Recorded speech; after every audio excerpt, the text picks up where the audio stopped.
ఓం శాంతి. 25/7/20. మధురమైన పిల్లలు, దేహాభిమానం వదిలి ఆత్మాభిమానిలు అవ్వండి.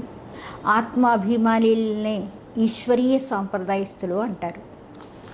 పిల్లలు, మీరు ఇప్పుడు సత్సంగం చేస్తున్నారు. ఈ బాబా అంటున్నారు, ఈ సత్సంగం వేరే సత్సంగాల కన్నా అతీతంగా ఉంటుంది. ఎలాగా?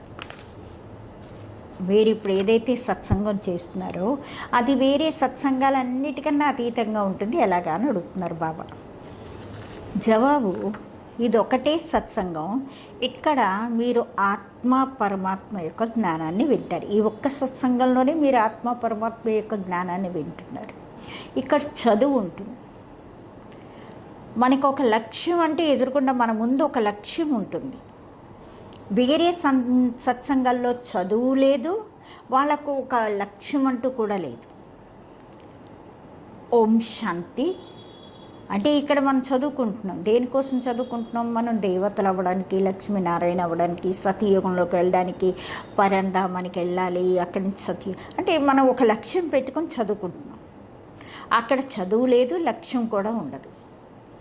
ఓం శాంతి. ఆత్మిక పిల్లలు, ప్రతి ఆత్మిక తండ్రి చెప్తున్నారు, ఆత్మిక పిల్లలే వింటూ ఉన్నారు. మొట్టమొదట బాబా అంటారు, ఎప్పుడైతే ఇక్కడ కూర్చుంటారో మిమ్మల్ని మీరు ఆత్మ అనుకుని కూర్చోండి, దేహం అని అనుకోకండి. దేహాభిమానిల్ని అసుర సాంప్రదాయం అంటారు, ఆత్మాభిమానిల్ని ఈశ్వరీయ సాంప్రదాయస్తులు అంటారు. ఈశ్వరుడికి దేహం లేదు కదా, ఆయన సదా ఆత్మాభిమాని అయ్యే ఉంటారు. ఆయన సుప్రీం ఆత్మ, ఆయన ఆత్మలందరికీ తండ్రి, పరం ఆత్మ. అంటే ఆయన ఉన్నతోన్నతుడు. మనుషులు ఎప్పుడైతే ఉన్నతోన్నతుడని భగవంతుడు అని అంటారో బుద్ధిలో నిరాకార లింగ రూపమే వస్తుంది. నిరాకార లింగాన్నే పూజ జరుగుతుంది. బాబా అంటారు, పరమాత్మ, ఆయన్నే పరమాత్మ. ఆయన ఆత్మలందరికన్నా ఉన్నతుడు. ఉండేదే ఆయన ఆత్మ. ఆయన ఆత్మే, కానీ ఉన్నతమైన ఆత్మ. ఎందుకు? జనన మరణాల్లోకి రారు. ఆయనే. మిగతా వాళ్ళందరూ కూడా జనన మరణాల్లోకి వస్తారు. కాబట్టి అందరూ రచన అయ్యారు, ఆయన రచయిత ఒక్కడే తండ్రి. బ్రహ్మ విష్ణు శంకర్లు కూడా ఆయనే రచిస్తారు. కాబట్టి మన సృష్టి మొత్తం అంతా రచనే.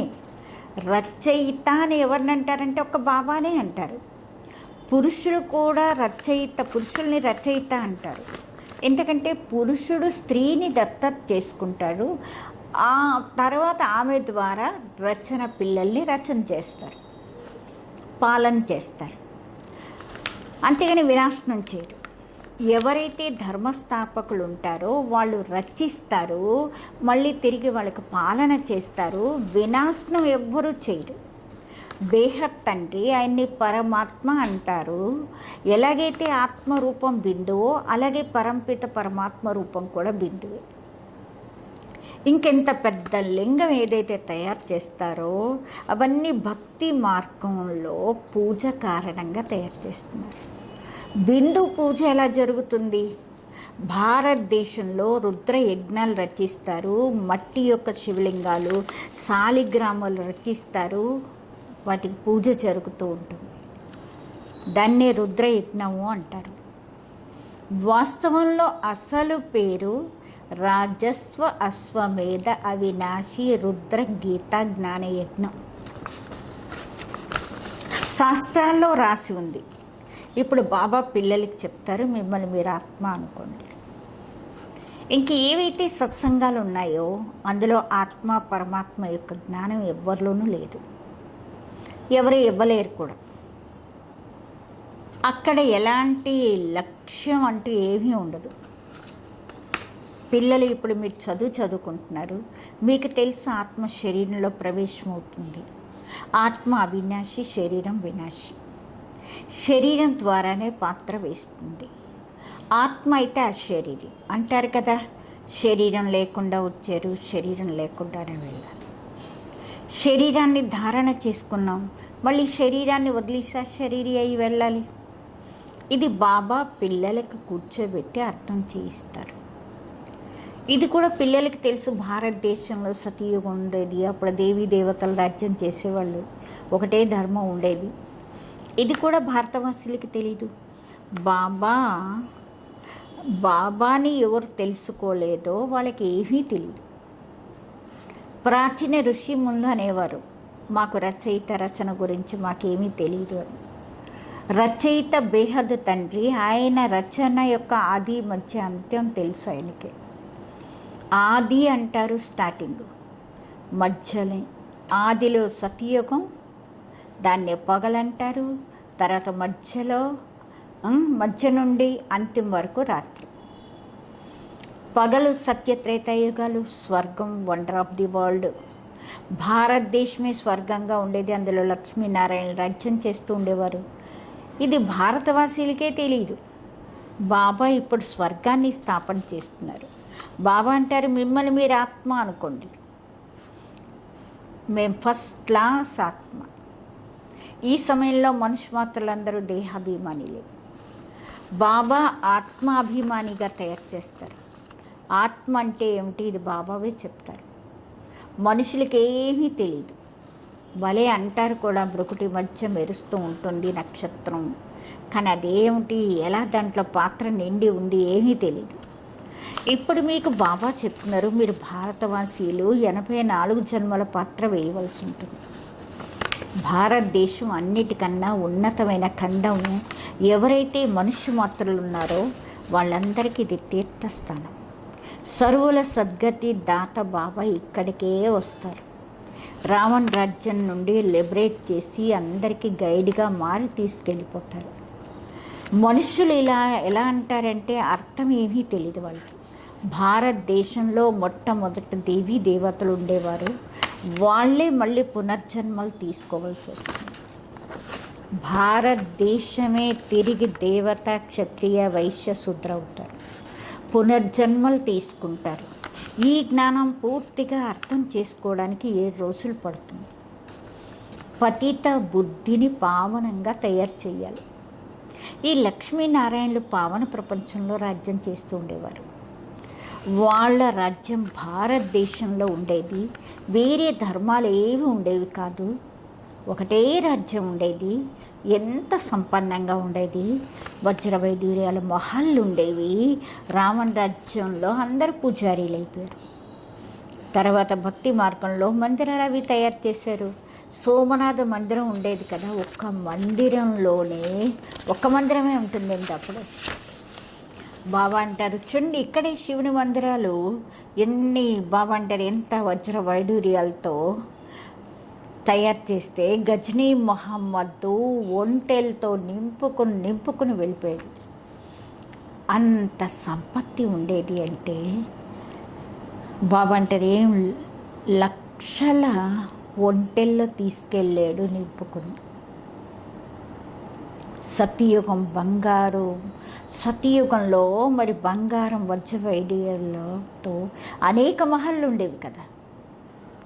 మొహమ్మద్ గజనీ ఇప్పుడు వచ్చాడు. ద్వాపరంలో ఎన్ని మహళ్ళు తయారయ్యాయి, అవన్నీ భూకంపాలు వచ్చి భూమిలోకి వెళ్ళిపోయి. రావణాసుడు బంగారు లంక ఉండదు. రావణ రాజ్యంలో భారతదేశం పరిస్థితి ఇలా ఉంటుంది. 100% అధర్మం, అయథార్థం, అసంపన్న, పతితులు, విషయ వికారీలు అంటారు. బాబా అంటారు కొత్త ప్రపంచాన్ని ఏమంటారు, నిర్వీకారి ప్రపంచం. భారతదేశం ఒకప్పుడు శివాలయంగా ఉండేది. దాన్ని వండర్ ఆఫ్ వరల్డ్ అనేవారు, అద్భుత ప్రపంచం అనేవారు. చాలా తక్కువ మంది మనుషులు ఉండేవాళ్ళు. ఇప్పుడు కోట్ల మంది మనుషులు. ఆలోచించాలి కదా. ఇప్పుడు పిల్లల కోసం ఇది పురుషోత్తమ సంగమ యుగం. ఇప్పుడు బాబా మిమ్మల్ని పురుషోత్తములుగా, పారసబుద్ధిగా తయారు చేస్తున్నారు. బాబా మనుషుల నుండి దేవతలుగా మార్చడానికి మీకు మంచి సలహా, సుమత్ అంటే మంచి సలహా ఇస్తున్నారు. బాబా మతం కోసం మహిమ ఉంది. బాబా ఇచ్చే మతం కోసమే మహిమ ఉంది. నీ గత మత నీకే తెలుసు, ఇంకెవరికి తెలియదని. దీని అర్థం ఎవరికీ తెలీదు. బాబా చెప్తారు, నేను ఎలాంటి శ్రేష్టమైన మతం ఇస్తానంటే దాంతో మీరు దేవీ దేవతలు అయిపోతారు. ఇప్పుడు కలియుగం పూర్తవుతుంది, పాత ప్రపంచం వినాశనం మీ ముందుంది. మనుషులు పూర్తిగా ఘోర అంధకారంలో కుంభకోణం నిద్రలో నిద్రపోతూ ఉన్నారు. ఎందుకంటే అంటారు కదా, శాస్త్రంలో రాసి ఉంది కదా, ఇంకా కలియుగం ఇంకా చిన్నగానే ఉంది, ఇంకా 40,000 సంవత్సరాలు ఉంది అని. 84 లక్షల యోనులు అనుకోవడం వలన బాబా అంటారు కల్పం ఆయుష్ పెద్దది పెట్టేసి కూర్చున్నారు. వాస్తవంలో ఇది ఉండేదే 5,000 సంవత్సరాలు. బాబా అంటారు మీరు 84 జన్మలే తీసుకుంటారు, అంతేగాని 84 లక్షలు మాత్రం కాదు. బేహత్ తండ్రి ఇవే శాస్త్రాలన్నిటి తెలుసు, అందుకే అంటారు అవన్నీ భక్తి మార్గంవి, అర్థకల్పం అవి ఉంటాయి. దాని ద్వారా నన్నెవ్వరూ కలుసుకోలేరు, నన్నెవరు పొందలేరు. ఇది కూడా ఆలోచించవలసిన విషయం.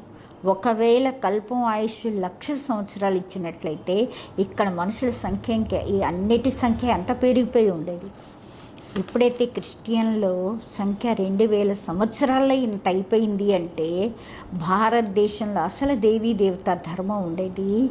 బాబా అంటే అదే కంటిన్యూగా నడిచినట్లయితే బాబా అంటారు రావాలి కదా అది కంటిన్యూ. కానీ ఇప్పుడు ఆది సనాతన దేవీ దేవతాన్ని ధర్మాన్ని మర్చిపోవడం కారణంగానే అందరూ మేము హిందువులని చెప్పుకుంటున్నారు.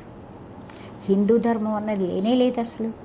భారతదేశం ఎంత ఉన్నతంగా ఉండేది, ఆది సనాతన దేవీ దేవత ధర్మం ఉండేది, విష్ణుపురి ఉండేది, ఇప్పుడు రావణపురి. అదే దేవీ దేవతలు 84 జన్మలు తీసుకున్న తర్వాత ఎలా అయిపోయారు? దేవతలని నిర్వీకారులు అనుకుంటారు. వాళ్ళని నిర్వీకారులు అనుకుంటూ తమని తాము విషయ వికారీలు అనుకుంటూ వాళ్ళకి పూజ చేస్తారు. సతయుగంలో భారతదేశం నిర్వికారిగా ఉండేది, కొత్త ప్రపంచంగా ఉండేది, దాన్నే కొత్త భారతదేశం అనేవారు. ఇది పాత భారతదేశం. కొత్త భారతదేశం ఎలా ఉండేది, పాత భారతదేశం ఎలా ఉంది. కొత్త ప్రపంచంలో భారతదేశం కొత్తదిగా ఉండేది, ఇప్పుడు పాత ప్రపంచంలో భారతదేశం కూడా పాతదైపోయింది. ఎలాంటి గతి పట్టింది? భారతదేశమే స్వర్గంగా ఉండేది, ఇప్పుడు నరకమైంది. భారతదేశం మోస్ట్ సల్వెంట్గా ఉండేది, అంటే చాలా సంపన్నంగా ఉండేది, ఇప్పుడు ఎలా అయింది? పూర్తిగా ఏమీ లేకుండా మోస్ట్ ఇన్సాల్వెంట్, ఏమీ లేకుండా వికారి అయిపోయింది. అందరి నుండి భిక్షం అడుక్కుంటున్నారు, ప్రజల నుండి కూడా భిక్షమే. ఇది అర్థం చేసుకోవాల్సిన విషయం. ఈరోజు ఈనాటి దేహాభిమాని మనుషులు ఎలాగంటే కొంచెం డబ్బు వచ్చింది అంటే ఏమనుకుంటారంటే మేము స్వర్గంలోనే ఉన్నాం అనుకుంటారు. సుఖధామాన్ని పూర్తిగా తెలియదు, ఎందుకంటే రాతి బుద్ధి అందరిదేను.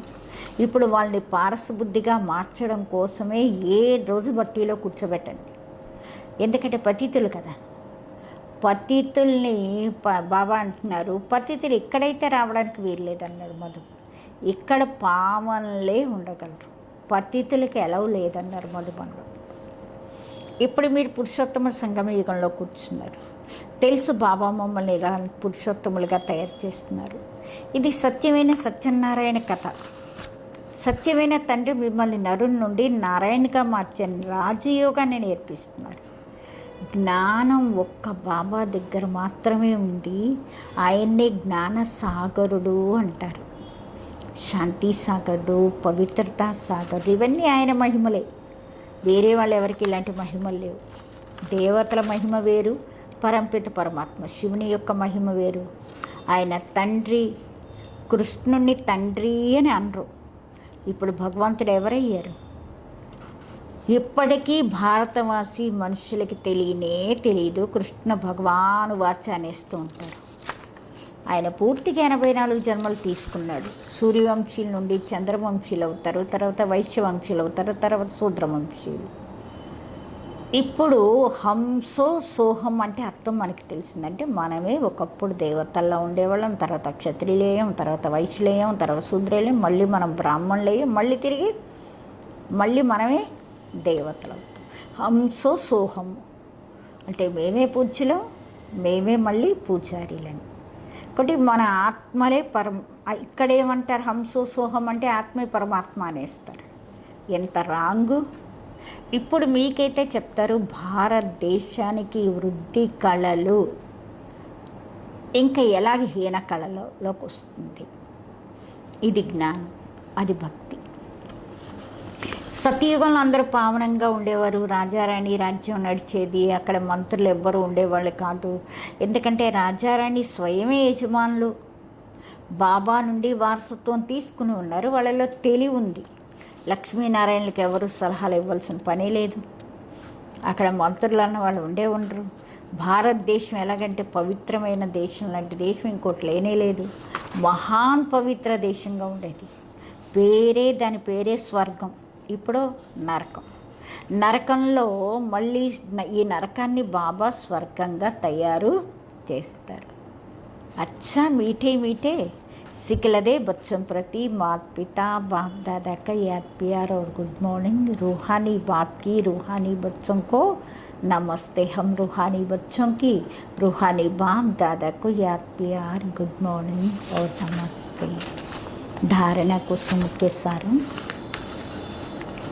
ఒకటి, ఒకే బాబా యొక్క సుమతం అంటే శ్రేష్టమైన మంచి సలహా మీద నడిచి మనుషుల నుండి దేవత కావాలి. ఒకే బాబా యొక్క మంచి సలహా మీద నడుచుకుని మనుషుల నుండి దేవత కావాలి. ఈ కళ్యాణకారి సంగమ యుగంలో స్వయాన్ని పురుషోత్తములుగా పారసబుద్ధిగా మార్చుకోవాలి.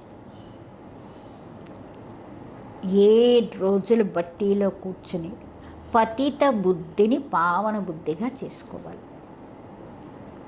సత్యమైన తండ్రి నుండి సత్యమైన నారాయణుడి యొక్క సత్య కథ విని నరు నుండి నారాయణ కావాలి. సత్యమైన తండ్రి నుండి సత్యమైన నారాయణుడి యొక్క సత్యమైన కథ విని ఏం కావాలి? నరు నుండి నారాయణ కావాలి. వరదానం, ఫరిస్తా యొక్క స్థితి ద్వారా బాబా స్నేహానికి రిటర్న్ ఇచ్చేవాళ్ళు సమాధాన స్వరూపుల కండి. ఫరిస్తా స్థితి ద్వారా బాబా స్నేహానికి రిటర్న్ ఇచ్చేవాళ్ళు సమాధాన స్వరూపుల కండి. ఫరిస్తాలు అన్న స్థితి అవ్వడం అంటే ఇది బాబాకి స్నేహానికి రిటర్న్ ఇవ్వడం. మళ్ళీ మనం ఫరిస్తా స్థితులు కావడం అంటే బాబా స్నేహానికి రిటర్న్ ఇవ్వడం. ఇలాగా రిటర్న్ ఇచ్చేవాళ్ళు సమాధాన స్వరూపులు అవుతారు. సమాధాన స్వరూపులు అవ్వడం వలన స్వయం మరియు అన్ని ఆత్మల యొక్క సమస్యలు కూడా స్వతహాగా సమాప్తమైపోతాయి. కాబట్టి ఇప్పుడు ఇలాంటి సేవ చేసే సమయం, తీసుకోవడంతో పాటు ఇచ్చే సమయం. అందుకే ఇప్పుడు బాబా సమానంగా ఉపకారీలై వాళ్ళ పిలుపు వింటూ మీ ఫరిస్తా రూపం ద్వారా ఆ ఆత్మల దగ్గరికి చేరుకోండి. ఇంకా వాళ్ళ సమస్యలతో అలసిపోయిన ఆత్మల అలసటను తీర్చండి. ఫరిస్తా రూపంలో బాబా అంటున్నారు, మీరు వాళ్ళ పిలుపు వినండి, వాళ్ళకు ఉపకారం చెయ్యండి, మీ ఫరిస్తా రూపంతో ఆత్మల దగ్గరికి చేరుకోండి, సమస్యలతో అలసిపోయిన ఆత్మల యొక్క అలసటను తీర్చండి. స్లోగన్, వ్యర్థం నుండి నిర్లక్ష్యం అవ్వండి, మర్యాదల్లో నిర్లక్ష్యం కాకండి. వ్యర్థంతో నిర్లక్ష్యం అయినా పర్వాలేదు కానీ మర్యాదల్లో నిర్లక్ష్యం కాకండి. అచ్చా. ఓం శాంతి.